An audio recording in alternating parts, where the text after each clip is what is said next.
Welcome back to Occasional Randomness. I'm your host, Eric Scott, and join me as always is my fellow co-host, somebody who's not from a galaxy far, far away, Jason Johnson. Yeah, after all of our travels lately, I'm not even sure if I'm from a galaxy near at this point. Yeah, and plus with daylight savings time just kicking in, it's like, what time am I? Where am I? What? Yeah. Welcome to darkness and misery. Yeah, welcome to it's 5 o'clock. It's pitch black. Wait a minute. Great idea. Yeah. All right. So now that we're back from vacations, as we mentioned there a second ago, and illnesses and whatever else, tonight we are finally going to get to the Star Wars Ahsoka Season 1 podcast recap episode. And here we are. Yeah, only slightly delayed due to, we'll just call it hyperspace travel. Yeah. Hyperspace lag. Yeah, is that a thing? Anyway, There's got to be some jet lag involved in that. I would think you're hopping across half a galaxy in like a couple weeks. I mean, I figured that would, you're going pretty fast. I don't know.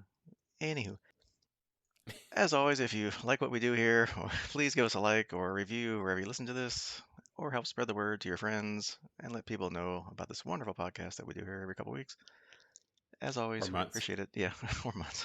As always, we appreciate it. Any free publicity we can get our hands on. All right, so we'll, in case you've forgotten what happened during season 1 of Ahsoka, or it's been a while since you watched these, we'll do our quick little episode recap and then jump into the discussion parts. So we start where we usually start at the beginning of things, at the beginning. So Ahsoka Season 1, Episode 1, Master and Apprentice. Always two there are.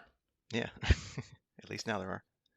So we open with Balin's Skull, a former Jedi now working as a mercenary, and his apprentice, Shin Hatai, assaulting a New Republic cruiser to rescue Morgan Elsbeth. And if you remember her, she was previously captured by Ahsoka back in Mandalorian Season 2, Chapter 13, The Jedi. Morgan informs Balin that Ahsoka is searching for Grand Admiral Thrawn, who has been missing for years after previously being defeated by Ezra Bridger.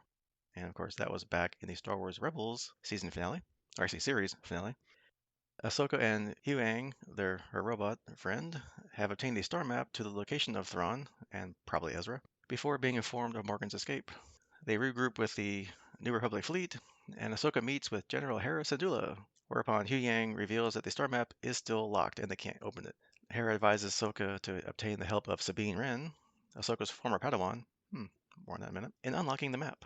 Ahsoka and Huyang travel to Lothal and meet with Sabine, who of course takes the map and leaves without telling Ahsoka. And just as she unlocks the map back at her quarters, house, whatever you want to call it, where she lives, she's confronted by Shin, who steals the map and stabs Sabine through her body with a lightsaber during a duel. Oops. Which leads us into episode 2, Toil and Trouble. Balin and Shem take the map to the planet Cetos, where Morgan reveals that Thrawn is trapped in another galaxy. See Wales previously. Sabine recovers and informs Ahsoka of her findings, and also traces the droids that attacked her to Morgan's factories on Corellia. Seeking the map, Ahsoka and Hera travel to the Corellian shipyards, where they discover a massive hyperdrive being built by workers loyal to the Galactic Empire. Hera chases after the transport carrying the hyperdrive, while Ahsoka duels Merrick, a former Inquisitor working for Morgan. Merrick and the transport escape, but not before Hera's astromech droid Chopper attaches a tracking device. After arresting the shipyard workers, Ahsoka is contacted by Sabine, who is ready to become her Padawan again and find Ezra. Morgan is contacted by Balin, Shin, and Merrick, who obtain the hyperdrive so they can finish building her ship, the Eye of Sion, and find Thrawn. Which then leads us into episode 3, Time to Fly. So Sabine restarts her training under Ahsoka and Huyang's guidance, and she struggles with her inability to use the Force. Hera, meanwhile, meets with Chancellor Mon Mothma and a group of influential senators in order to gain permission to send Republic forces to Cetos. Despite Mon Mothma's support, the senators refuse to believe that Thrawn and Ezra are alive and deny Hera's request. What a surprise. However, Ahsoka, Sabine, and Huyang travel to Cetos anyway, where they discover the Eye of Sion, but are intercepted by a squadron of fighters led by Shin and Marok, as Morgan uses turbolaser cannons on the Eye of Sion to fire at them. Just as Huyang finishes scanning the Eye of Sion, Ahsoka's shuttle takes a direct hit, forcing the group to make an emergency landing on the planet Cetos. However, they pass through a pod of Purrgil, space whales, in its skies along the way to evade the remaining enemy fighters.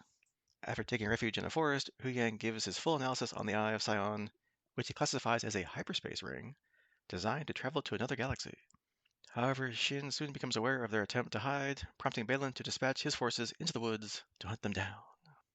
Taking us into episode 4, Fallen Jedi.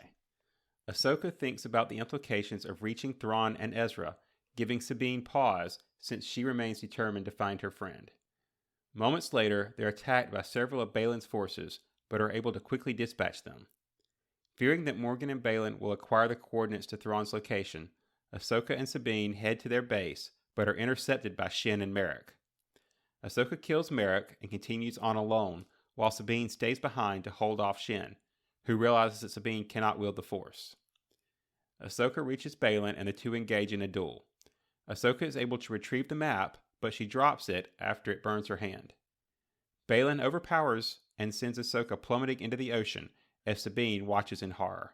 Sabine then holds the map at gunpoint, but Balin manipulates her into handing it over by promising that she will see Ezra again. After Thrawn's location is revealed, Balin destroys the map and boards the Eye of Sion with Shin and Sabine, who is now their prisoner. A squadron of New Republic fighters, led by Hera, arrives at Cetos and tries to stop the Eye of Sion from jumping into hyperspace, but fails to do so. Meanwhile, Ahsoka awakens in the World Between Worlds, where she is seemingly reunited with her former master, Anakin Skywalker. Dun dun. Dun, dun, dun. Which then takes us into the second half of the season and episode 5, Shadow Warrior. While searching Cetos for Ahsoka and Sabine alongside his mother, Jason Sedula, remember him? It's vaguely from the last episode of Rebels, senses that Ahsoka is in the World Between Worlds. In there, Anakin explains to Ahsoka that he has been watching her through the Force and says that her loss against Balin is partially due to her unresolved guilt over events that drove them apart. Ahsoka then loses a duel with Anakin and relives fragments of her past during the Clone Wars, during which she grows concerned that her legacy will only be one of fighting and violence. Believing Anakin's teachings included his legacy as Darth Vader, she initially refuses Anakin, which leads to yet another duel between them. Finally, though, she understands that she wasn't involved in Anakin's downfall, and she chooses to live and continue fighting. She either wakes up or gets transported back to the real world and is recovered by Hera's crew in the ocean, and through her power she learns that Sabine is with Balin. Meanwhile, Hera is contacted by Mon Mothma, who informs her that New Republic forces are en route to take her and Ahsoka into custody for performing an unauthorized mission. As the Republic fleet detachment arrives, Ahsoka recruits a pod of Purrgil to take her and Huyang to the other galaxy, while Hera, Jason, and Chopper stay behind. Taking them into episode 6, Far, Far Away. The Eye of Sion arrives on Peridia, the ancient homeworld of Morgan Esbit's people, the Dathmiri. Morgan, Balin, and Shin and Sabine meet the Great Mothers, a group of Night Sisters allied with Thrawn. As they wait for the Grand Admiral, Balin relates to Shin his belief that the fall of the Jedi and the rise of the Empire were part of an inevitable cycle, one he intends to break. Thrawn arrives aboard his Star Destroyer, the Chimera, and honors Balin's promise by providing Sabine with provisions, a mount, and Ezra's whereabouts. After Sabine leaves, Thrawn orders Balin and Shin to follow her so they can kill both her and Ezra. Surviving an ambush by bandits, Sabine encounters the native Noti and follows them to their village, where she finally reunites with Ezra. While tracking Sabine, Balin senses that there is a greater power on Peridia and tells Shin that he intends to find and use it. As the Great Mothers sense Ahsoka's imminent arrival, Thrawn demands all the details of her history from Morgan and prepares his defenses. And then in the penultimate episode, episode 7, Dreams and Madness. Back on Coruscant, Hera is facing a disciplinary hearing, with tribunal member Senator Hamado Ziono objecting to her reports of the secret Imperial Remnants conspiracy. Surprise guest star C-3PO arrives and provides the tribunal with a fake authorization by Senator Leia Organa, forcing the court to absolve Hera and Mon Mothma to consider the threat of an Imperial resurgence.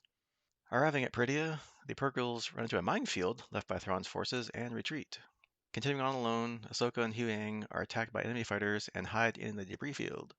Morgan informs Thrawn that Ahsoka was trained by Anakin Skywalker, compelling the Grand Admiral to adopt a more calculated approach.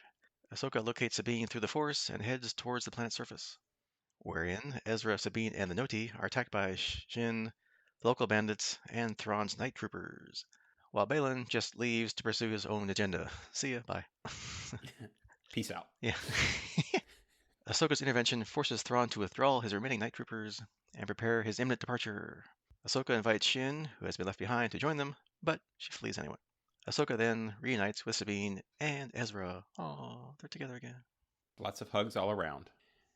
And we wrap things up with episode 8, The Jedi, the Witch, and the Warlord. Great title, by the Wait, way. yeah, I was gonna say that's the best title of like any Star Wars thing ever. Yeah. I hope the person who wrote that one got a raise, because that's pretty good. To confront the Jedi, Morgan is gifted Mother Talzin's sword by the Great Mothers, while Ezra builds a new lightsaber using spare parts from his late master, Kanan Jarrus. After their ship is damaged by a fighter attack, Ahsoka, Sabine, and Ezra make their way on foot to the Chimera, which is docked with the Eye of Sion.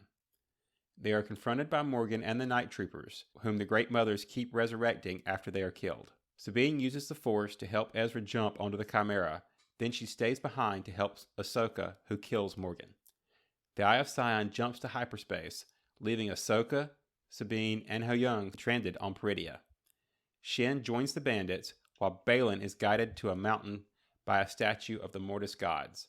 As Thrawn and the Great Mothers arrive on Dathomir, Ezra sneaks out and reunites with Hera and Chopper.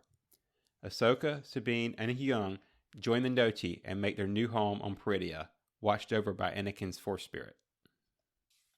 And that is the end of season 1, which hopefully is not the only season, because that's a gigantic, massive kind of cliffhanger ending there. Yeah, hopefully they pick this up and do something with it. Yeah, I mean, I think as we record this, there's still various writers' strikes still active, so if they are going to do a season 2, hey, your guess is as good as ours when it's going to happen. Yeah, unfortunately, the timeline for future Star Wars shows is kind of murky. Yep, the future is cloudy. Yeah, it's either the dark side or my magic 8 ball's broken. I'm Yeah, not sure yeah. which. Ask again later. Yeah. So before we jump into kind of going over the episodes and stuff, I just want to know, like, what's the fascination with maps in these post Return of the Jedi movies and TV shows? There's a map, like the whole central point of Force Awakens was you had to find Luke with this map that R2D2 had. There was some like Sith map compass thing in Rise of Skywalker, and now this overly complicated map to get to a galaxy. And this wasn't just like a regular map. These are like intricate 3D puzzle-like maps. I mean, I guess people think that's what's keeping with the theme of Star Wars lately, so they keep on going with it. I don't know. Yeah, it seems to be an interesting way to try to figure out navigation and things like that.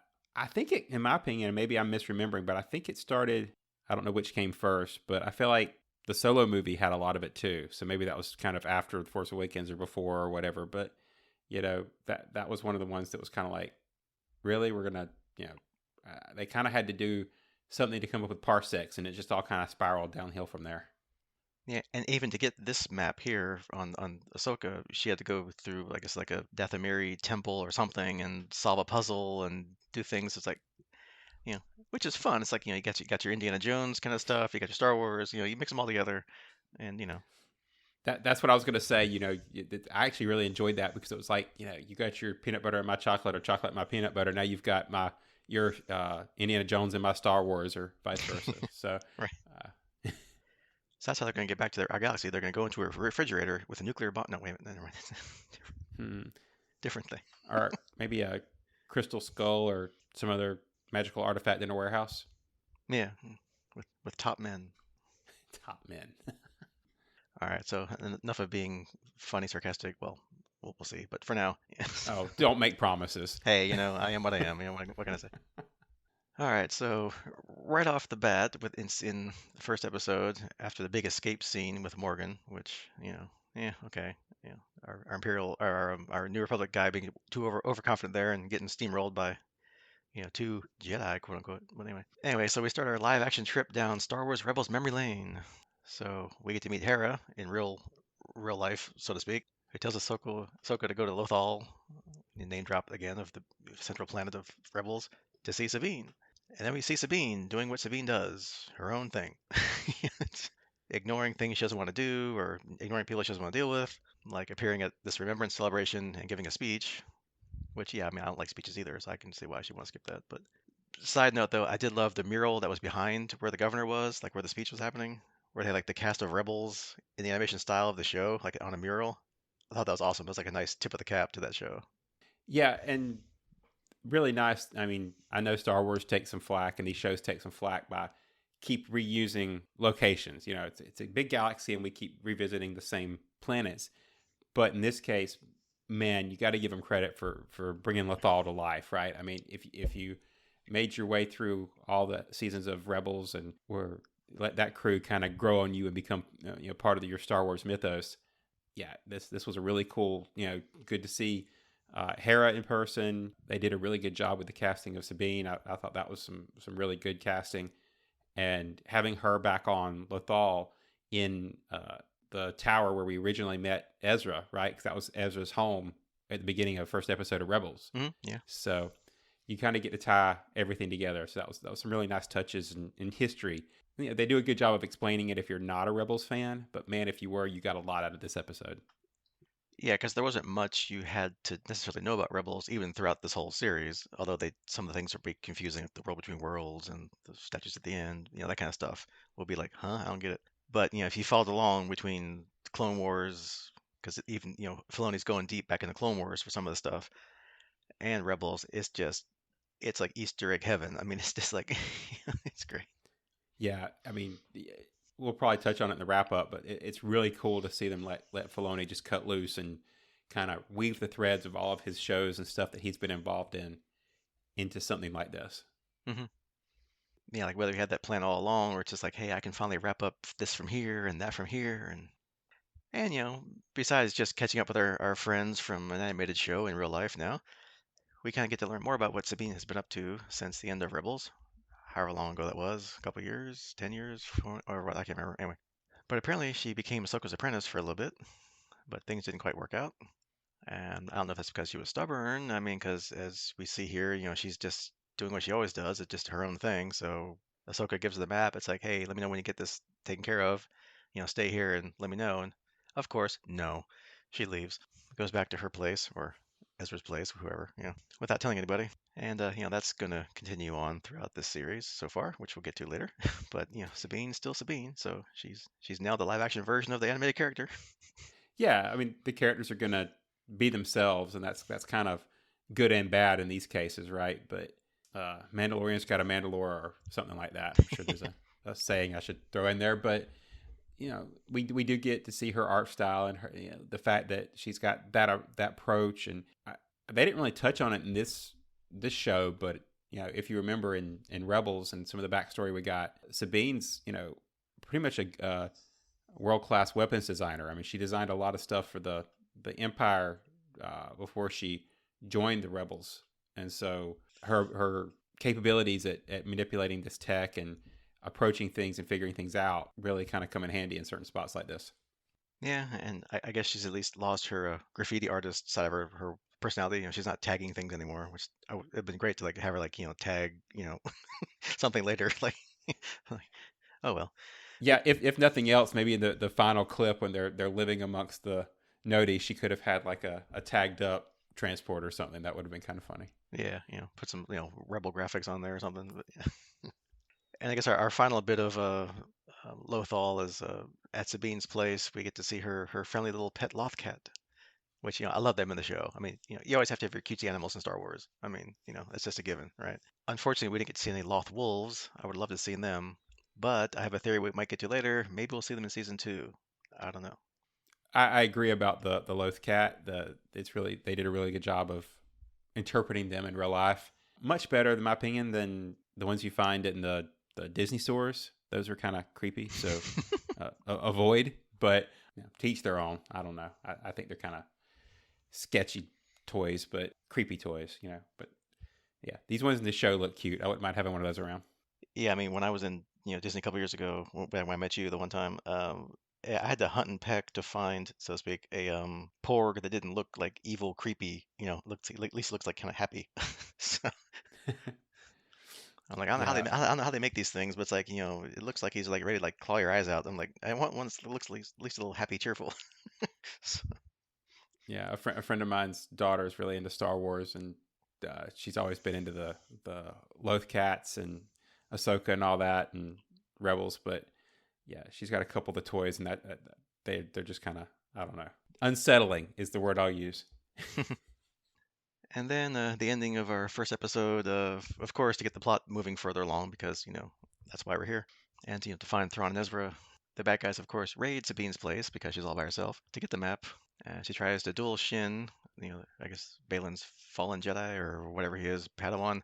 And Sabine's lack of training over the years gets herself stabbed right through the torso and the map stolen. But of course, she's not going to be dead off the first episode because that would be way too much of a plot twist, even for Filoni and company. So she's got to survive to be, to meet Ezra finally, at least. Yeah, and actually, I think I want to take a step back here and mention. I don't know if we want to call them Jedi or Gray Jedi or what they're actually supposed to be in this show, but the Balin and his Padawan Shin, I think are probably my favorite part of this series. There's a lot of potential, and I have a lot of questions, and just there are so many things they can do with them. From the orange lightsabers to how they interact with the Force and all that I'd love to find more information on. So I hope they don't just drop that and we actually get some more info on it. Yeah, so we were talking before recording that obviously the actor that played Ray Stevenson, who played Balin, passed away after the filming. So it's like that character's still out there. So you can't just let him go. You have to recast him, obviously, for season two if that goes forward. So yeah, I mean it's they have to finish that plot line because there is something there. And it's definitely, I mean, it's unfortunate that the actor passed away for sure, personally, but at the same time, it's a real detriment to the show because I just, he nailed that character, and I kind of hate to to think that they wouldn't continue that on. So. Hmm. Yeah, so they have to do something. So I guess we'll see how creative they can get. All right, and then let's see. We learn in episode two that Thrawn and Ezra have been taken away to a whole completely different galaxy by the Purgle space whales that we talked about at the It's also far, far away. yeah, that's really really far away at the end of Rebels, and this map is I guess how to navigate hyperspace to get to that planet in the galaxy far far away. To which Morgan is building a huge hyperspace ring ship using probably like five or six large hyperdrive engines that she's getting from her former shipyards that her family owns on Corellia. Hey, there's a way to use your family connections. I did love the smarmy manager of the shipyards. I thought whoever the actor was played it to the hilt of just like your typical like middle manager like schmoozy. Just he was great. Yeah, I think I've had to work for this guy before. Yeah, it's like anybody that's had managers, I'm sure you've probably run into someone like this. He's trying his best to keep up the facade that, it's nothing to see here. We're all just doing our jobs like we always did before, and yeah, sure, we had to keep all the old staff that were, kind of Empire loyalist kind of people because, it's hard to find workers these days and, we got to keep things going. And then Ahsoka kind of figures it all out and they're forced to attack her. Like literally everybody in that control room attacks her. So it just goes to show, like we saw in the last Mandalorian season, that you really can't find all the Imperial sympathizers that are out there. They're everywhere, and they're in all positions, in all branches of civilian and military and political. They're everywhere.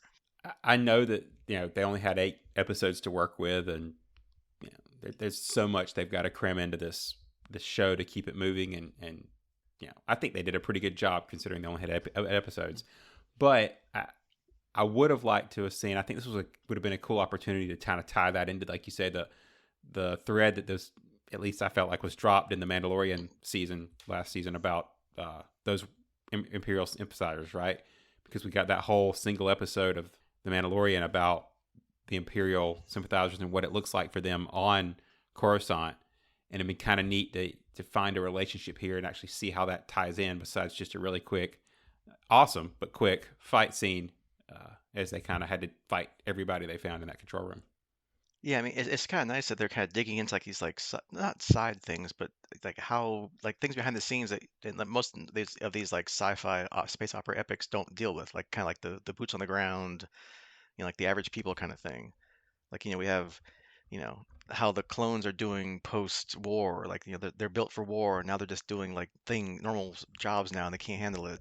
How, yeah, people who are, kind of like the Empire, or at least it was stable, things work. Like, the trains ran on time, to quote, like a World War II kind of thing, It's like, it's like this is the way we're used to things. It's like, and how, yeah, they want to get back to what they know. So it's kind of fun or interesting to see how like the whole overall narrative happens and develops of how it gets from Empire to Republic back to Empire.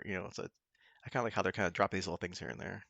And I think that's a Filoni hallmark, right? I mean, he built Clone Wars off of that concept. You know, hey, we remember all that stuff that really should have happened in the middle, where you actually got to meet all these troopers, and that show wound up being more about the clones themselves than about the Jedi. And you know, boots on the ground is a great way of looking at it. Yeah, which all that was just a throw off one line in A New Hope, where Kenobi's like, you fought in the Clone Wars, and that was it. Yeah, I did, and that was it. It's like Clone Wars, what clones, huh? What? Yeah. So And he did. I mean, maybe it's just my personal opinion, but I think he did so much better job in the Clone Wars animated series of getting that across than they did in the actual movies and the prequels. hmm yeah, and then we get some more throwbacks to Rebels, where Ahsoka gets to fight a former Inquisitor who has got those nice dual lightsaber ring weapons that they have. And if you've played some of the recent Star Wars computer games, that you fight some Inquisitors too that have all those fun things. And of course, because if she beat him, that'll be the end of the episode in the series. He does escape with the final hyperdrive. But now we also get to meet our final live action Rebels crew member that we haven't seen yet, Chopper. Hey, who's just as snarky and annoyed and curmudgeonly as ever. Yeah. So, but he's still useful as he throws, yes, throws a tracker from the Ghost, which is another ship hey, there's that again, onto the fleeing transport before it escapes. So, hey, now all the band is here except Ezra yet. We haven't seen him. Yeah, we'll get there. Yeah. One thing I want to do, and I haven't had a chance to do it yet, but and I'll mention it again probably when we get to a later episode. But uh, I really want to go back and turn on subtitles. I don't know if you had them on when you watched it, but I was watching a recap or something on the internet the other day and saw that it looked like maybe some of Chopper's dialogue actually gets explained down in the subtitles. Hmm. So I didn't have them on when I watched it, but now I want to go back and see if they actually have some of the stuff he said, because that just would be ultimate entertainment for me. Yeah, because he does kind of speak in English. Well, not English, but whatever the basic word they call it. But yeah, it's kind of you can almost make out what he's saying. It's just so, yeah, which is actually voiced by Dave Filoni too. So that's kind of funny. But anyway, Right, but actually, but to see get a what he actually verbatim. says, yeah, versus like R2D2 is like beep beep beep beep. It's like okay, Right. So I don't know if they'll asterisk out some of the language or what, because I'm yeah. sure it's Chopper, so it's not all. Yeah, it's like, can you bleep a droid? Right. So, That was the whole reason R2D2 spoke in beeps, right? yeah, because he was swearing up a storm, probably the 3PO or whatever. So, You would if you had to spend your whole life with 3PO. yeah, yeah, you watch your language. Right. And then as we get into like the middle parts of the season, we jump into like I guess the meat of things happening in episodes 3 and 4. According to Hu Yang, we learned that Sabine doesn't seem to have much of the Force, at least according to him. And she's the worst Padawan he's seen in hundreds of years. Yeah, that's a compliment Yeah, for you. I'm like, well, thank you very much, or very little. But then obviously, Ahsoka wouldn't try to train her if she didn't have some ability in the Force, right? So, she just hasn't learned how to grasp it, I guess, or learn how to access it. So, And I was very grateful that they didn't break out a women's razor and try to measure her midichlorians or anything. So, yeah. And then we kind of, since this Hu Yang's been around for hundreds of years and training Padawans for hundreds of years before everything went to pieces, it was kind of cool to see like more of how things probably used to have been. Because all we know mostly is like post Jedi fall and like a couple of people out in the wilderness trying to learn on their own. But here we get like this really cool lightsaber forms training exercise between Sabine and Hu Yang.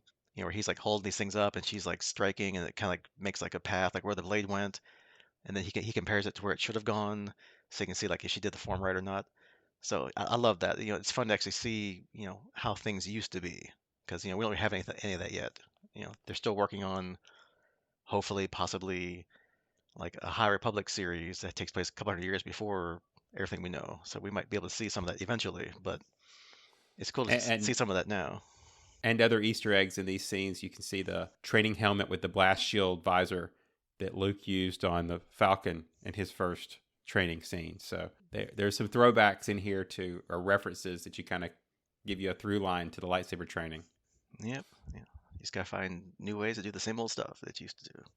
And then, of course, we get our obligatory scene, and one if it was episodes later, which we'll talk about, with our New Republic leadership, who either are overconfident or clueless, probably the latter, who don't believe that the threat that Morgan's out there trying to get Thrawn again. It's like, we don't care about Thrawn. Who cares? Despite Hera's best attempt to try to persuade them. I mean, at least Mon Mothma, obviously, because she's the big hero of everything on the senator side, seems to get it. But I guess she doesn't quite have the authority and can't just let Hera take the Republic forces off on a whim to go to a planet. But I guess given the amount of corruption and infiltration that we talked about and seen in this series, plus all the other shows, I guess it's not all surprising. I mean, it would be nice to see some kind of semi-competent New Republic government, since we didn't get to see much of that at all in the last trilogy movies. They're all a bunch of idiots, and they paid the price for that idiocy. But that's the trope, right? Our heroes always know better than their superiors or their leaders, right? And if the military had jumped right in, it wouldn't have been it would have been a Star Wars movie or show, right? I mean, these things always kind of work off of small bands, because if there's too big, then you don't have the personal stakes and everything. So they seem to work better in smaller units. I will make a call out here that I haven't read it yet, but supposedly one of the newer Star Wars novels is about Princess Leia's involvement with the New Republic politics, and how disillusioned she became with it, that she actually wound up forming her guerrilla task force that becomes the Resistance in the latest trilogy. I was trying to think if it's a post-trilogy, whatever you call that, but that kind of bridges that gap of why she left the Republic and was with the Resistance, and it comes down to these politicians. Yeah, because kind of like I think as we saw some of the Mandalorian, no, not Andor stuff, that they're kind of like they were there like before, and now they kind of like on hiatus when the Empire came. Now they're kind of back, so it's like they didn't really learn anything. They're just keep doing their own stupid things that they did before because now they can do it again, and it's like wake up, hello. Yeah, I haven't seen Andor yet, but I got to get to it because I know I'm missing some stuff there. Yeah, because season 2 is supposedly coming out again, depending on the writer strikes or whatever. But so who knows? And so Ahsoka and company go off anyway because that's what we do. It was a good set piece where they're closing in to try to scan Morgan's ring, and there's they're getting blasted at by the Morgan's ring, and then there's fighters led by Shin out there trying to attack them, and at least now they've got Sabine, so she can jump on the back gun and at least try to defend themselves versus just flying around like trying to get shot at. And that's all wonderful and great up until the point where Ahsoka goes outside in a spacesuit and starts deflecting fighter blaster bolts with her sabers. I'm like, okay. I mean, sure, you have to keep ramping up the crazy Jedi abilities, and as each movie and TV show goes along, because it's cool and you want to see some new stuff. But really, I mean, and why did everybody kept trying to shoot at her? It's like, forget her, shoot the ship. you know, shoot where like the underside of the ship where she's not standing on, deflecting the bolts, right? But again, that's also the trope. The evil person can't shoot the ship; they have to shoot their nemesis because this is how it works. So, Yeah, and I can't argue with that. I will call back though that I did enjoy seeing Sabine get to do some piloty stuff and shooting turbo lasers, and I think there might have been a little bit of a callback to the Millennium Falcon laser turret fight. So getting some shots in there. It was one step from getting told "Don't get cocky, kid," but yeah, I enjoyed that scene. yeah, I mean, I love your homages, your throwbacks, your whatever takes on other things because it's just fun. It's in universe. It's recognizable by most everybody. You don't have to have any kind of much past knowledge. If you just watch the stuff, you're good. You don't have to have you don't have to have read books and Wikipedias, whatever. You can just like, I get that. So, and again, more Rebels callbacks. They're getting ready to land on Cetos, and suddenly they're dodging Purgle space whales. They're just suddenly cruising along, which maybe that ties into the map that they're trying to use. So maybe traveling from Cetos to other galaxies more easily done from the area around Cetos or something, because that's where they came from. It's kind of like maybe like the whales know that path because it's like a migration kind of path or something. That's where they migrate to and from. I don't know. Well, and we can touch on it when they get to the planet here in a minute, but I will mention tying the whales to the maps. But I don't know if you noticed, but around the outside of the ring that they were using for kind of the map coordinates and stuff like that, that it had the Purgle around the outside of the ring as kind of iconographs or whatever. So, Yeah, no, I missed that. Okay. Well, yeah. which of course is like So, all over the closing credits too. Maybe I yeah. should go look at that more closely next time. So they factor highly into the maps and routes and stuff. So it's kind of cool. Yeah. All right. So now we're finally halfway through this episode, or through the season. So, episode 4 is like the big kind of halfway, like big kind of mid-season cliffhanger, I guess you call it. And probably the most action-packed of the 4 episodes up to this point. You get your kind of nice, again, set piece of their shuttle or their ships crashed on Cetos, and then Balin's forces attack, which, he's got some droids and some actual people. So it's kind of fun to see Hu Yang attacking another droid, which really just kind of like them punching each other to no effect whatsoever. It's kind of like Rock'em Sock'em Robots, if you remember that from like the 70s and 80s. Yeah, I can't remember the last time droids were attacking each other, so that's kind of funny. Yeah, I'm sure there's a scene that I probably am blanking on, but this was well done. I enjoyed getting to see Huang try to fight him, but yeah, he was definitely overmatched. So Yeah, he's a trainer, not a fighter. Yeah. So, and so much for our former Inquisitor Marok. Poor Marok gets killed by Ahsoka. Although, from what we saw in the last episode of the series with those night troopers getting resurrected by those night sisters or night mothers, whatever you call them, great mothers. So you think maybe Morgan raised Marok from the dead at some point? Since when Ahsoka kills him, that same kind of green mist or whatever came out of him that we saw at the end when they were killing the resurrected night troopers. that seems to be the theory, and it lines up. That, like as you mentioned, the green mist. That's the same green mist that was used throughout the Clone Wars series when they Night Sisters that were featured in that interacted with Darth Maul and I can't remember his brother's name, but the brother that they made for him, and even Ventress, when anytime they kind of wielded the dark force power that they use, it was that green light. And so, yeah, that seems to line up that he was resurrected somehow. I don't know if you followed any of the online chatter while the series was airing, but one of my favorites was all the theories around who Merrick was really going to be inside the suit. Everything from Ezra himself to Darth Maul to all kind of rumors, and when it wound up just being like magic and dust, I thought that was pretty hilarious. So Yeah, because you make a big puzzling kind of thing. It's like, ooh, it's got to be somebody. Well, maybe not necessarily. yeah, sometimes dust is just dust. Yeah.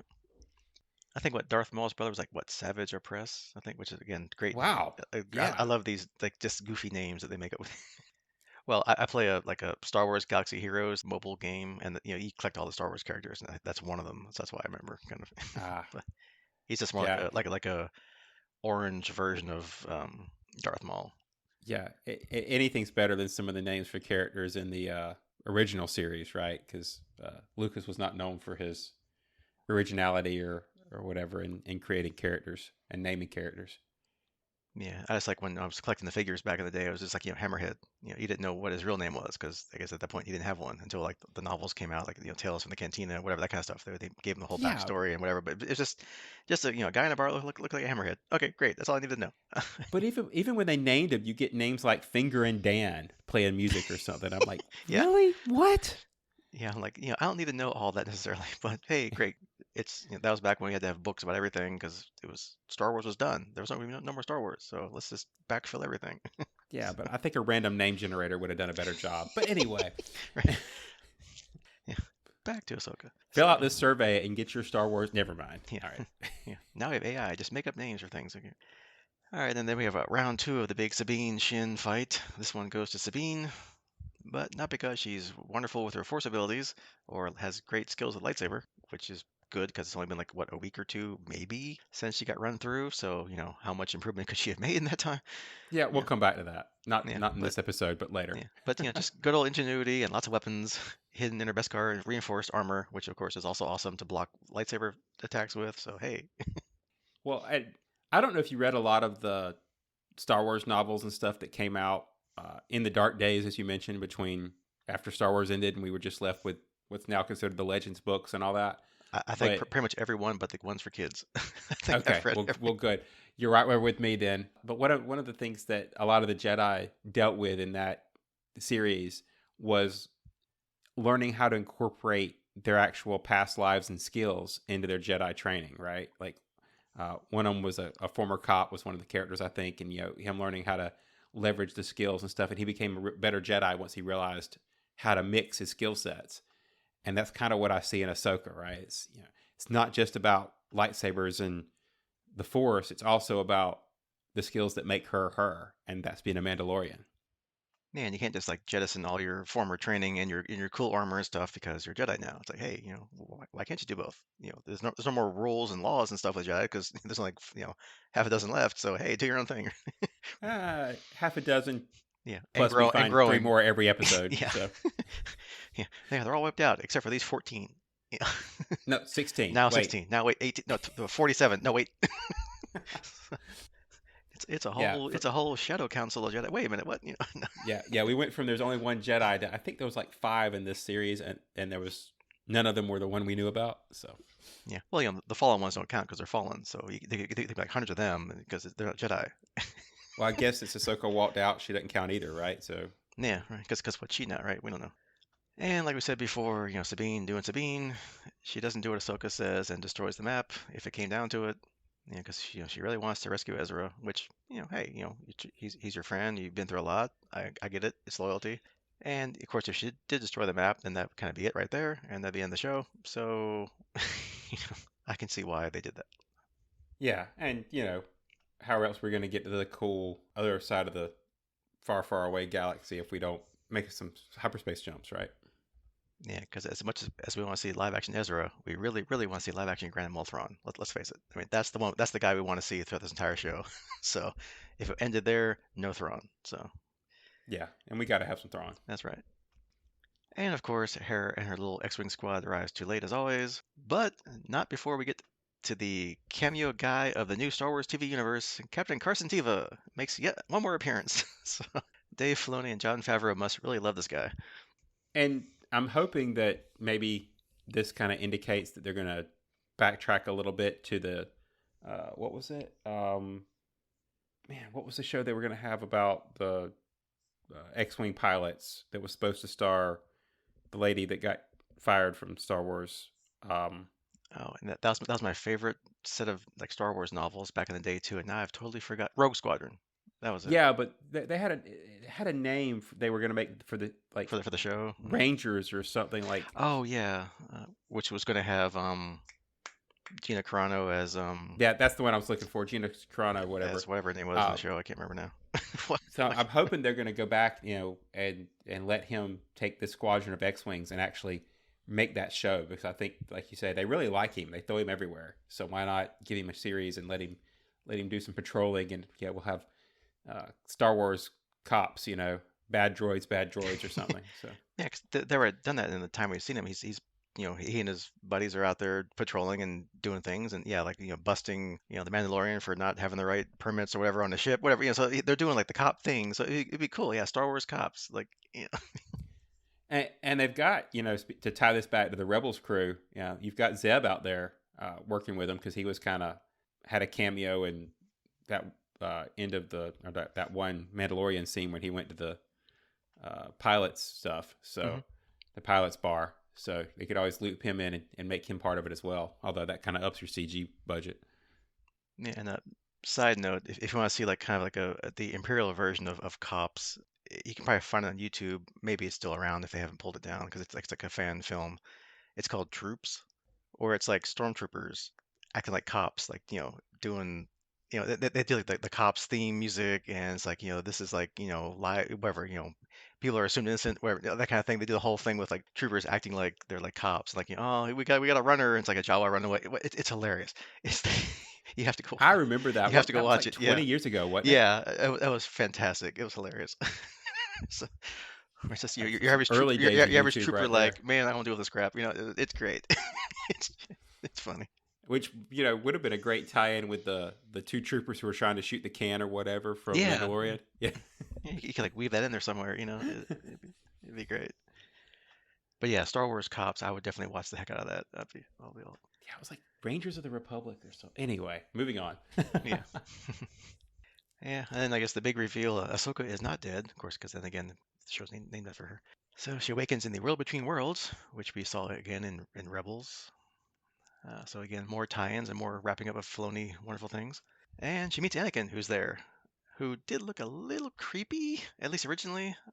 I don't know if they try to do some like de-aging on him, because but it's been like what 20 plus years since, or almost 20 years since the first new trilogy they did.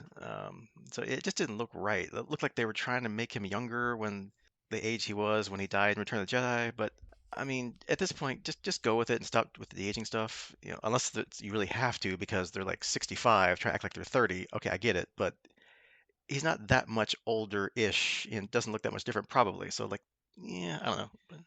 I didn't mind this as much. Maybe I was more in the moment.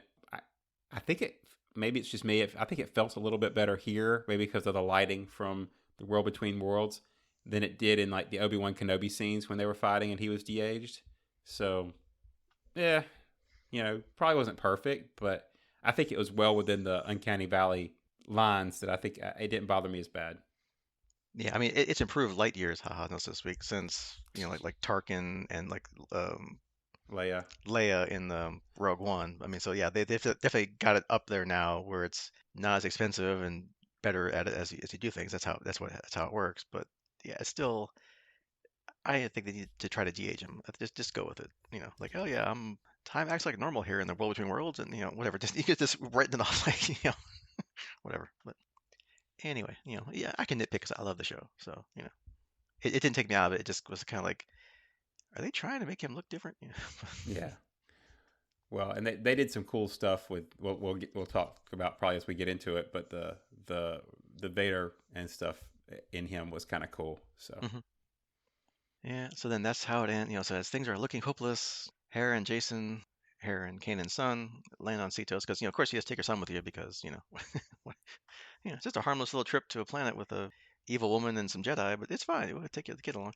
And but which is probably good because then we learn that Jason is force sensitive and he can hear Ahsoka and Anakin talking and fighting in the world between worlds. So that was kind of cool. And again, because Hera knows, where he came from, she doesn't just like write him off. She kind of is like, yeah, whatever. But then she kind of like, okay, I believe you. So she does believe him and tells her team to keep searching the ocean near where Ahsoka fell off because she's there somewhere. And it's like, trust me. yeah, I really did enjoy their treatment of Jason and that character, and getting to see a lot of the design and the stuff they wove into him. For example, I don't know if you noticed, but his shoulder pauldron or whatever was the same one that his dad wore, Kanan wore in Rebels. So they did some neat tie-ins between the two characters. I did have a little bit of a complaint about the fact that they named him Jason Syndulla, although I know his mom's probably more famous at this point instead of using his dad's real name, because I would have loved for Jason Doom to be a character in here. But yeah, Yeah, you gotta keep it going, I guess. Yeah. yeah, but Doom, man, the guy's name was Doom. Hey, what are you gonna do? And speaking of the world between worlds, we have basically that entire episode 5 is all about that more or less, which is kind of cool. We get to spend more time there, which was fun during the Rebel shows. And it looks like Anakin's testing Ahsoka, I guess, seeing if she really wants to deal with her issues, and live and go back to the real world, or kind of just stay there and die and wallow in your guilt and recriminations of your past, right? So, and then we get like, probably the rest of the episode is like kind of unpacking all that and within flashbacks or quasi flashbacks of her Padawan days with Anakin, doing like constant battles with in the Clone Wars, and just clones getting mowed down left and right, which we'll talk about here in a second. So that was fun to kind of like unpack, I guess, her baggage and deal with it. And the actor who played the young Ahsoka was fantastic, I thought. Yeah, agreed. I wasn't expecting her to de-age and get played by a different character, but that really made the scenes more impactful. And like you said, they nailed the actress who got to play the young version of her. And yeah, I mean, they really excelled. I did not expect to have an episode like this in the middle dealing with some of these topics. Uh, so it was really cool to see them step back and kind of explore some of this stuff. I'll be honest and say I think we got a lot out of this episode that kind of even goes beyond this show between the stuff we see about the Clone Wars. Yeah, because we kind of mentioned it, earlier, but yeah, I like how they continue to explore like what effect the Clone Wars have had on various people that were in it, right? Like, again, like I said before, we had more of the clone perspective in the last Mandalorian, them being like veterans with nothing to do and they're trained for combat and they're going to serve drinks now in a bar, like what, like that's just not what they're built for, right? This, they're trying to reintegrate to society, and at least in here we have like that from a Jedi Padawan perspective. Jedi before the war were like these, guardians of law and order, which, what's that really mean? Like, maybe going to help with like a little skirmish, helping to negotiate something, or maybe like rescuing a couple people from some bad people. That's kind of it, right? But here during the Clone Wars, they're mostly just always at war. They're always attacking, destroying separatist droids, ships. There's this constant bloodshed, and not on the droids' part, but on their side, because you're watching like actual flesh and blood clone troopers dying left, right, and sideways. I mean, they're getting blown up. Ahsoka's there with one that's dying, and she's trying to comfort him. I mean, that's got to weigh on you. Like most wars do weigh on the people that fight them. I mean, so you know, we get to see that from like Ahsoka's perspective, and how she's trying to come to grips with all that. And as we kind of, like you said, we hinted on that and talked about it a little bit as we talked about the Clone Wars. But that was one of the things that really made that, I think, go beyond just a cartoon or an animated series. Was that they really did pay attention to, the realities of war and the number of, if you kind of think about it, the number of troops that you get attached to, clones that you get attached to, that don't make it. Spoiler: very few of them did. Yeah. Out of that, Bad Batch kind of shows that. So yeah, it's kind of neat to see it from the Jedi perspective, where this is what was the fall of the Jedi Order, right? It wasn't just the fact that the dark side and Sidious. It was them stepping beyond their policing duties and actually becoming the leaders and being the military. It's like if you took law enforcement off the streets today and put them in charge of military operations. You change the mission, you change the goal, and you get to see a lot of the repercussions from that in this show. Yeah, and I forgot. Yeah, even Bad Batch. Yeah, that's basically the entire point of Bad Batch is them dealing with the fact that they're not troopers anymore, and other troopers they meet that and clone rights and all that kind of stuff that they're going on about in the Bad Batch season. So yeah, I mean, it all of course it's all written by the same two people, so they're wrapping it all together, and they're just showing you like this broader picture of here's what real life is like for your non-hero characters. Exactly. And then of course, Ahsoka finally comes to grips with everything because otherwise, again, it's her show's over. And then she wasn't complicit or helpful in turning Anakin to the dark side. And what she learned from him in his teachings wasn't all bad. There was good things in there. And then after she comes back, you can kind of see like she's got like a new outlook, or like a new attitude, kind of in the remaining episodes. She's kind of like a little wooden and detached in the first couple episodes, I thought, but now she's kind of like loosening up more in these last couple episodes, I thought. And I think her growth in this, obviously, you can, I saw some comparisons to her coming back and being like the fall of Gandalf, right? So she comes back and she's Ahsoka the White, right, instead of Ahsoka the Gray. So you get some of that. I totally stole that, by the way, but I like it. Yeah. yeah, it was pretty fitting. I thought it was really good. But one of the things that we really didn't, I think, touch on or didn't know at the beginning, and we kind of find out as we walk through it, is some of the other stuff that happened in the time in between was we kind of saw in the Mandalorian, right? The bombing and destruction of Mandalore, and the fact that Sabine's family was killed in that, right? And so a lot of what Ahsoka comes to terms with here is, she held herself responsible for the fall of Anakin into Darth Vader, and that caused the rift between her and Sabine because she was scared that she was going to cause the same thing in Sabine. And so, her coming to grips with the fact that she didn't cause that allows her to continue training Sabine, and that was part of what was keeping them from moving forward as a master apprentice. Yeah, yeah, and not just because of being stubborn and walks off on her own. But Well, yeah, yeah, you yeah, get that too, yeah, but there's that. But yeah, I it's cool that it's like now you kind of see because we don't see any of the Padawan training kind of stuff because that happened after Rebels and before this. So it's kind of good to like fill in the gaps, at least narratively, and tell us, oh, this is probably what happened and why, and they get to make up when they see each other again. So. and obviously that works out when you see the result in Sabine's power levels as they kind of move forward. Hmm. Yeah. So then we left with the big question. So how do you get to another galaxy when you don't have the technology? Well, you kind of go old school or go analog. Do it the natural way. I was kind of figuring they used the Purgles somehow to get there, because what else you got? Yeah, but I thought maybe they would just like kind of like land on one, like on the outside, and just kind of like poof, off they go. I didn't think they would actually go inside one of them. That that was kind of fun. And then, while we're spending however many hours, weeks, whatever it is to get there, we have Hu Yang telling Ahsoka a story from the Jedi archives or whatever, and he starts off with a long time ago in a galaxy far, far away. So that's not just for us movie and TV watching Earthlings. That's true for them too. And this was a couple of really cool spots, right? Because not only do we get probably my favorite line in the entire show, because who could not be excited and laugh when they gave the long time ago in a galaxy far, far away line, because I believe that's the first time that's been spoken on screen ever. But there's also a lot of metaphor here with the whales, right? Because you've got, you know, my first reaction was he pulled a Geppetto in Pinocchio, right? But I think the best matchup would be that they pulled a Jonah, and now you've got a prophet going into the belly of the whale to complete the mission. So Hmm. Yeah, and also if he's talking about where the Night Sisters came from and whatever, it's true. They came from a long, long time ago in a galaxy far, far away. That's where we're going, and that's where they came from to get to our galaxy, to Dathomir and whatever, Cetos and whatever. So it's not just a story; it's for real. So and we'll touch on it a little bit later, but this has some pretty major implications for our history of the Force.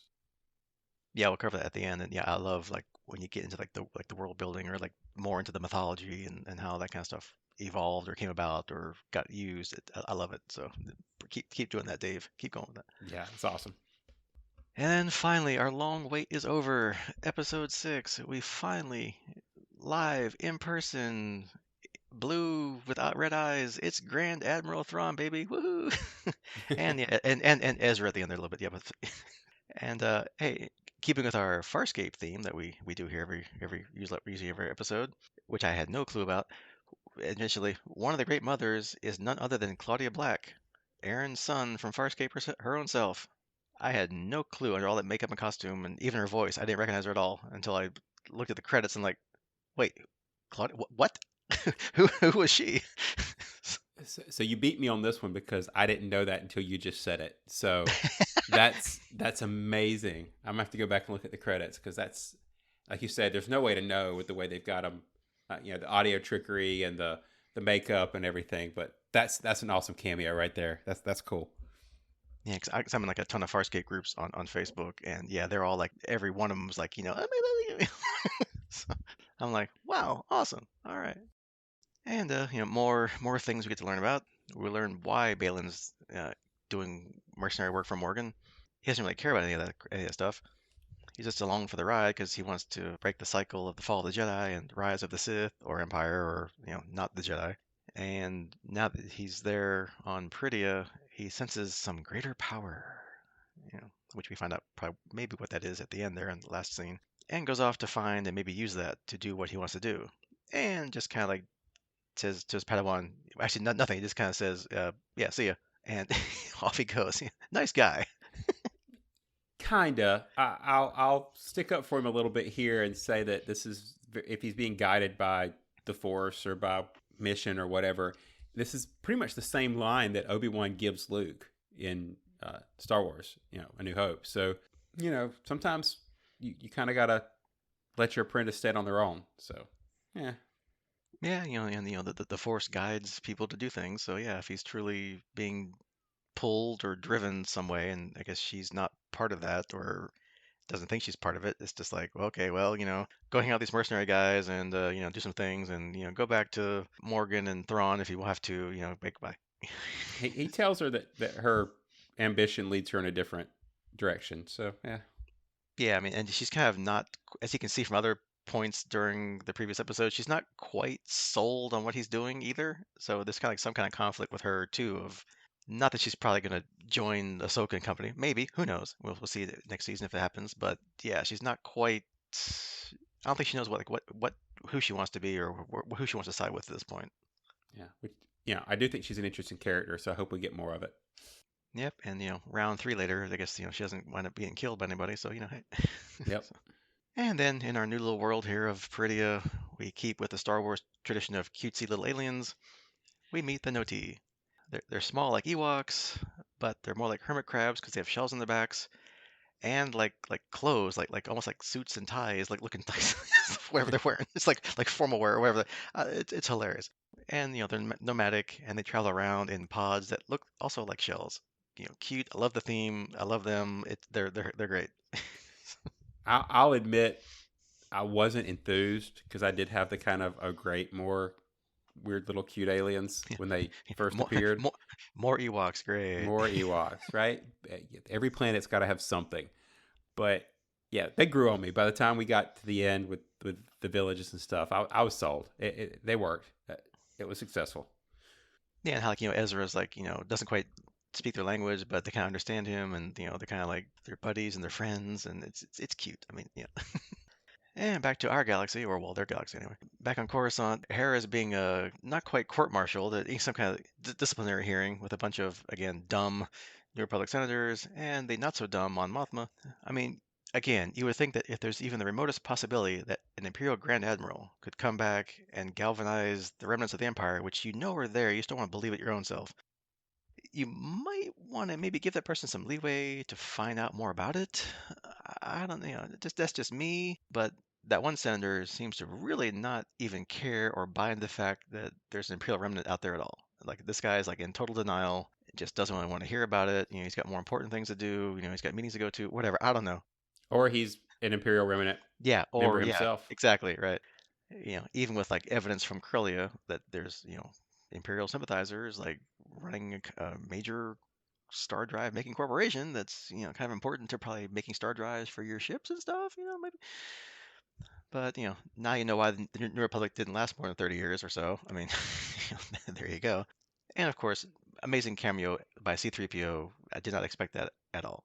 And I think this is another one of the scenes where I want to check Chopper's subtitles because he had some lines in here that would probably be entertaining. Yeah, probably some choice words for people. Well, I think they referenced at some point about the evidence being untrustworthy because the only other witness was a droid or something. But anyway, yeah, Yeah. exactly. Yeah, so then we get to Ahsoka and company arriving at Peridia, and the Purgles run into a minefield. I wasn't quite sure at first why it was like a minefield, other than maybe Thrawn really hates the Purgle for bringing him here, so he wants to keep blowing them up. I don't know. Or he's got no idea what's in this galaxy, so it's probably just like a defensive move, I'm guessing. Just fortify your position, get some forewarning if anybody's coming into the planet, I'm guessing. But of course, mostly what it's there for is it gave us some great action scenes with fighters attacking them and dodging Purgle skeletons in the minefield, which, yet again, a callback to the Empire Strikes Back asteroid scene.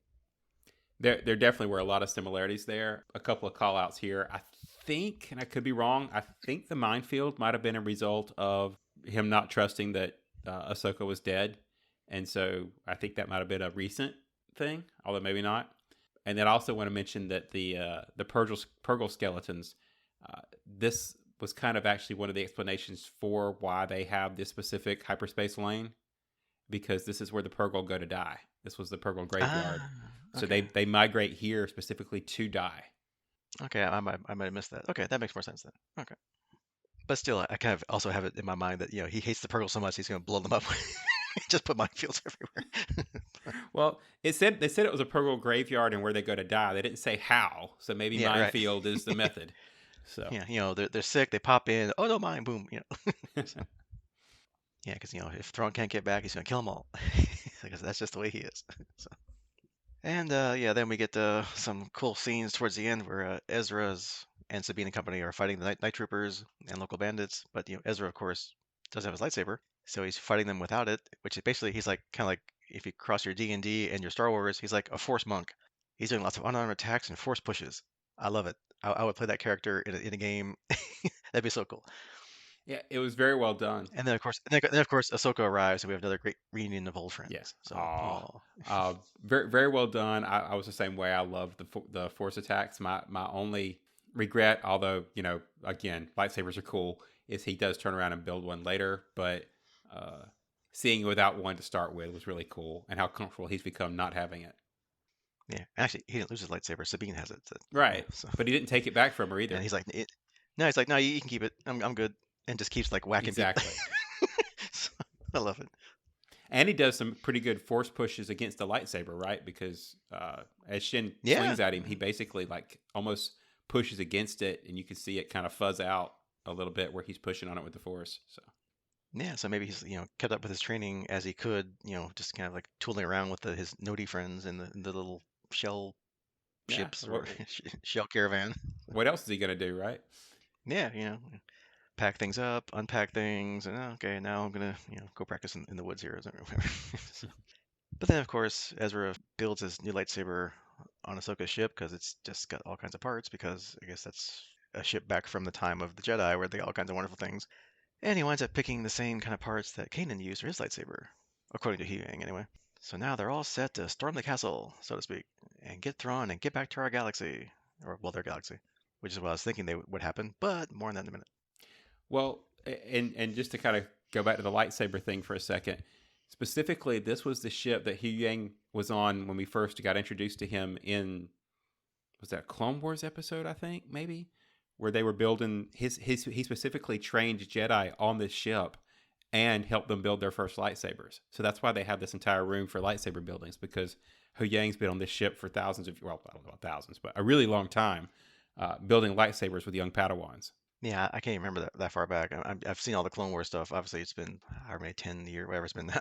So Yeah, I can't remember the point of the episode except for there was a bunch of Padawans that he taught to build lightsabers, and they all kind of constructed based on their unique skill set and background. Like I think the Wookiee had like a wooden handled lightsaber, the Wookiee Jedi, and all that kind of stuff. So there was a kind of a youngling episode there.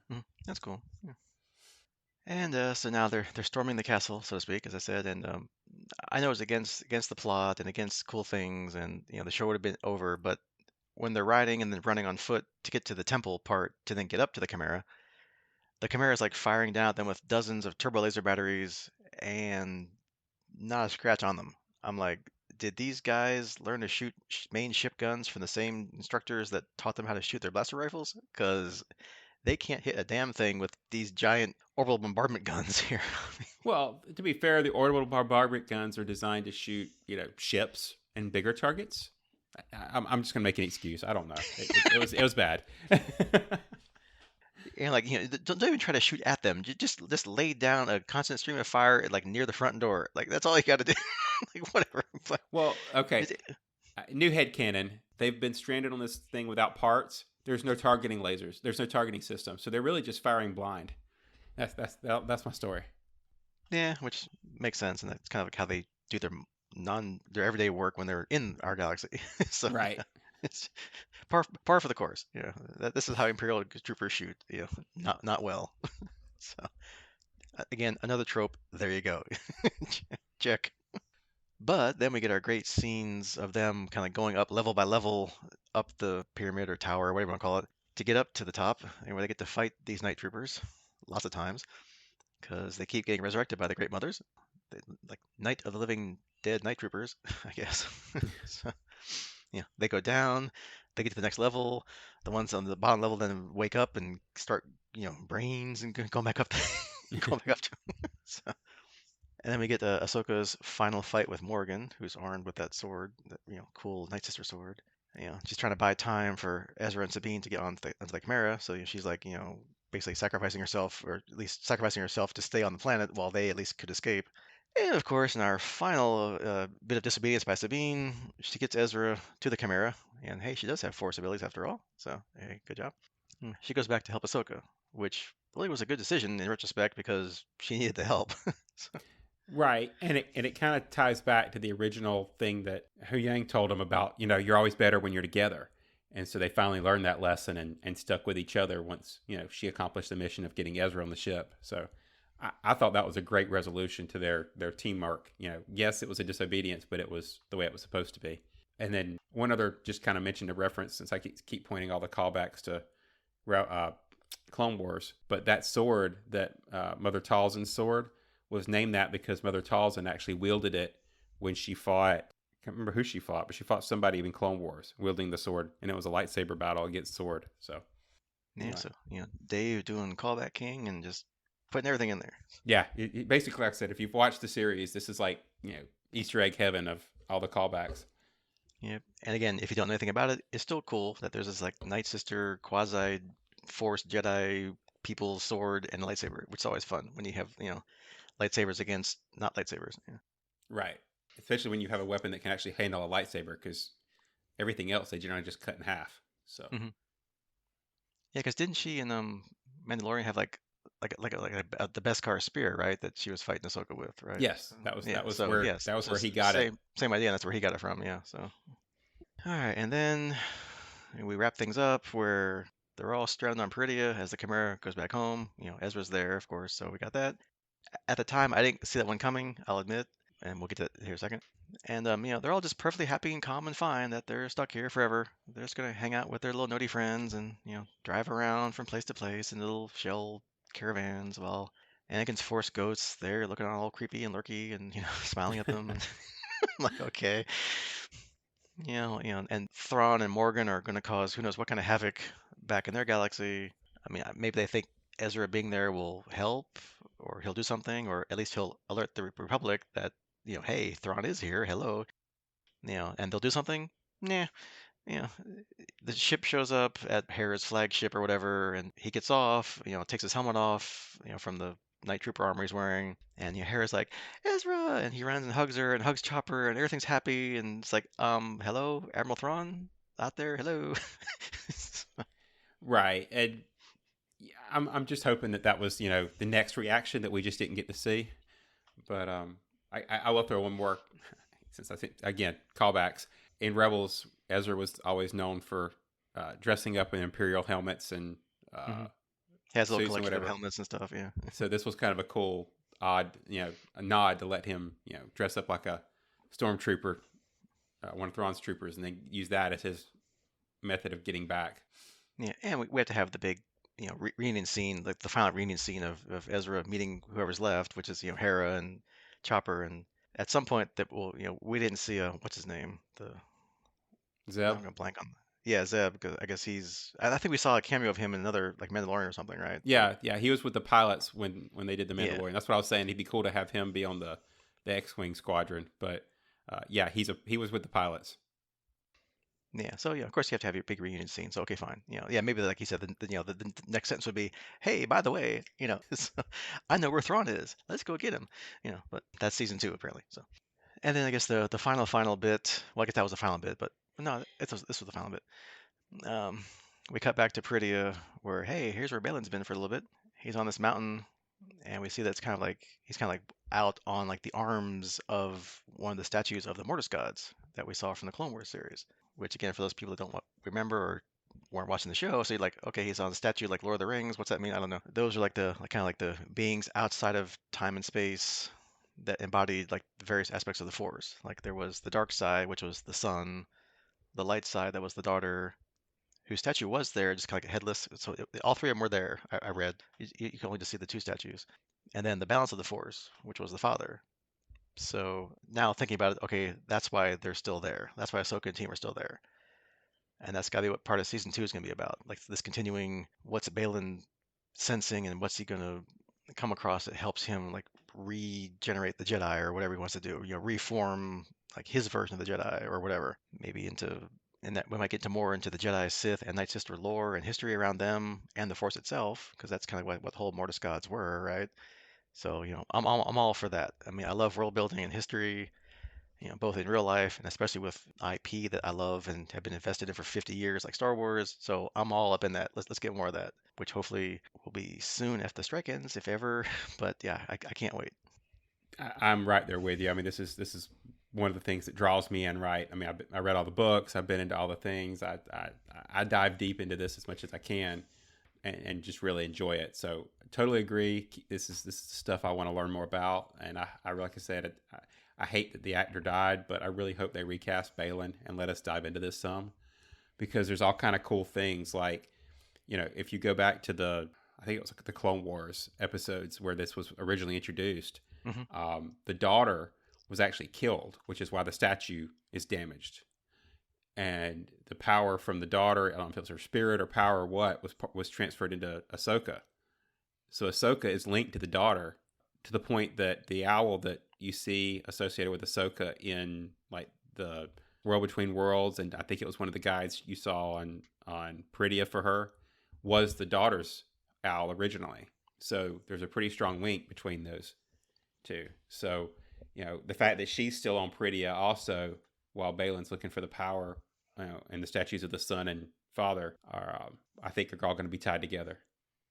Yeah, 'cause I was reading on Wikipedia that, because I forgot all the details about the episode, but yeah, like, the father wound up killing himself to prevent the son from like influencing Anakin to like showing him like his ultimate endpoint of Darth Vader, so that he wouldn't go down that route because he was supposed to bring balance to the Force. So, he wiped Anakin's memory, he killed himself so he wouldn't get pulled into the dark side.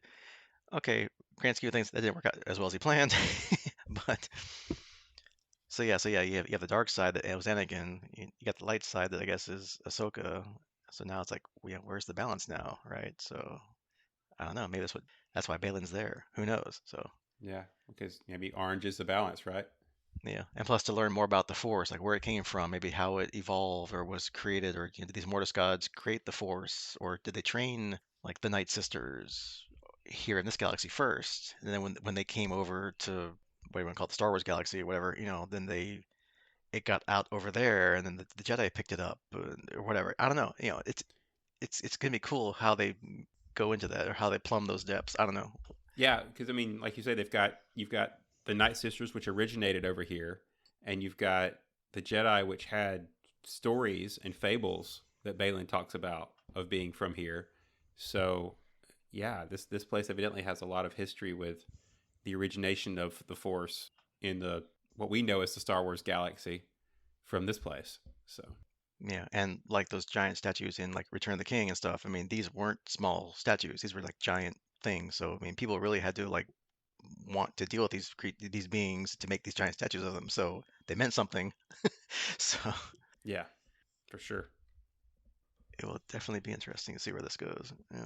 Which hopefully it will go somewhere, and there'll be season two because you can't just leave us here. It's Right. got either it's got to be like the Filoni movie, like we talked about before. I think we came on, that's going to wrap up Bad Batch, all the live action Star Wars stuff and animations. Bad Batch, Mandalorian, Ahsoka, all that. It's going to, and well, Andor's going to end on its own, but that's kind of unrelated. But you know, will it be in the movie that ends this stuff or talks about it, or is season two going to get greenlit and go into more of this? I don't know, but either way, please do something with this because you can't just leave us here with this. Yeah, I mean, hopefully, whichever one they can do a good job on and get out first. I don't know if they're going to save it for the movie, but those take forever. Can we get another season to kind of put us in a better posture for the movie? Whatever they can pull off would be great. So, Yeah, because trying to wrap all this up into a movie, you can't. You're going to shortchange something. So please do like a whole season two where you get like, episodes of time to devote to Force lore and history and. So, right. all right, so that was a long recap and discussion because we had 8 episodes to talk about. But hey, at least it's 8 episodes, not 23. So, so any final thoughts or anything you wanted to bring up that we didn't really talk about? The only one I didn't mention that I was going to was when we were talking about kind of cameos and actors.